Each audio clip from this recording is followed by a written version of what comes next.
ungozana masamangna nupi singse khongpangna kauthago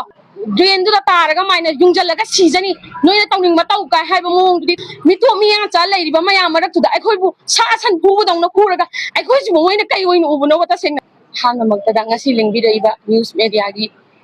ichil passing bu amadi khanau ji phone si nga hana magta da ngasi gi lingbi dai ba news print media gi ichil ngau sing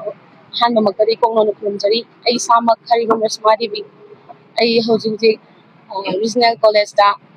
5th semester tamjari aduga hojikna JFT student wing gi volunteer analyze dabani adonga si aikoi gi makha chathajar ko ina JFT na changjala ko khungjan gi matungina ngasi DMU da pangthokiba ngasi khoina training program adu makha ta na chathajabasu aikoi gi JFT student wing na makha ta na chathaba yaroi haina aikhoina thingba gi khungjan changjan ba matamda laibirami ba Central Force ki atop le birami ba Central Force kanguna ka showing on akhoi da kemta kaino taw biraktraga su leirami ba akhoi ki state force singina taw biraga akhoi da taw biri ba akhoi da ubiri ba akhoi da yeng biri ba midyeng se kaino hongjaninge ba ta sengna haiba da akhoi se moi gi macha masuni akhoi se maitai macha ne ba I masel ne ba makhoi na bhawu da akhoi da hanthaba midyeng yangaga phajaba wahai wata phajada ba ngakta akhoi da sisina bire ba ta sengna hai kan da akhoi gi nupi thomi chaliba mayam singsi da masamagna SCBO iba ungozana masamagna nupi singse khongpangna kauthago drain du da taraga maina yungjalaga season noina tawning matau ka haiba mong di ta sengna aikhoina laise aikhoi gi khuna aise kan no gi damak tane ba aikhoi gi tungi laiba generation ji gi damak ta aikhoi laiba ne ba isa na aikhoi gi irom dom gi khalaga lakpa nate ba masidai sida moina support tawi gadra hairaga moi noino aikhoi gi onsalaga yamna phajadaba wahai wata sisina baje yamna henda aikhoida lathi charge tawba khutta chaina kan thatpadai kaidagi aikhoida yam thina ngasi je yam thina torture tawreba mamang da ki sudum tawraga lai ngasi su makha ta na dum taweba adu ngasi aikhoina changjali ba khongsan ngasi da aikhoina kayamu yamna lan bano moina kayamu yamna tun bano habi ja aikoi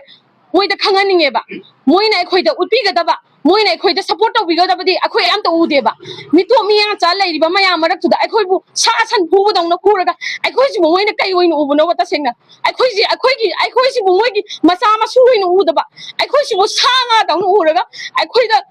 adu tak thino on ne tawbadi aikoi ju ta sengna hai kan satra ne ba satra ba moina aikoi ju lairik paraga laininge yum nagi mapan thongdala aikoi gi career gi damak ta khalaga aikoi ju lairik tamaga lainingi ba adu ngasi aikoi gi tungi jati aikoi gi iram nam sina manga gi irei ja pumna mangna manga laira mo tamda aikoi na kamai na aikoi gi career semaga aikoi hingda ba de aikoi rom dong gi khalaga aikoi kamai na hingdoi no ba aigi irei ja aigi kangai pa sina mulla kan aikoi gi career sina kai dau doi no ba aikoi na airingi je makhoi na support to bigadra haira to bi babing mahutta aikoi doi no onsan biraga aikoi bu khu chayo haiduna mito miyan ja do da haira aikoi bu phone ma chahan basibu karamba wakhalon da moina tawri babu thabak to chumme haina khalibra mafam du da chathari ngai matam da GMU University da lairi satra ichil naw sing lairi ba khuding mangna aikoi na tawri ba khongjang sida saruk yabi bagi mahutta moi oina maning hallaga lairaga chakhi baje moi ki su saruk yaw da braba aikoi satra haiba satra je aikoi khatangla makoi ki satra na tabra makoi dim tungi yumi na tabra makoi ni maitai masa na tabra makoi na laithoga chelaga aikoi khakna atatai oina akoi yawriba akoi khatangna sok sanu moi di sok pa yade haiba ko moina maning halaga lairaga chen gi bodo adu di tasingna nuai jade makoi su maitai gi mi oi batarabadi maitai gi imana pokko I oi batarabadi makoi su pulap thokpiroba thokpiraga ngasi akoi gi irei bakse mukhi daure aikoi gi punsi se mangba haiba do oi rabane ba hojik se chahi lisang sinna manga laga ngasi lairabane ba makoi su yawbiu manipur sida laibiri ba ichili naw pumna mak chatra pumna makna thokpirak tuna ngasi akoi na changsali ba khongjang se sidai de yapsan bi duna akoi gi tungi khunai akoi gi tunglam chaba se mang gi daw mut gi daw se masi am tang di kanmina si na haijaning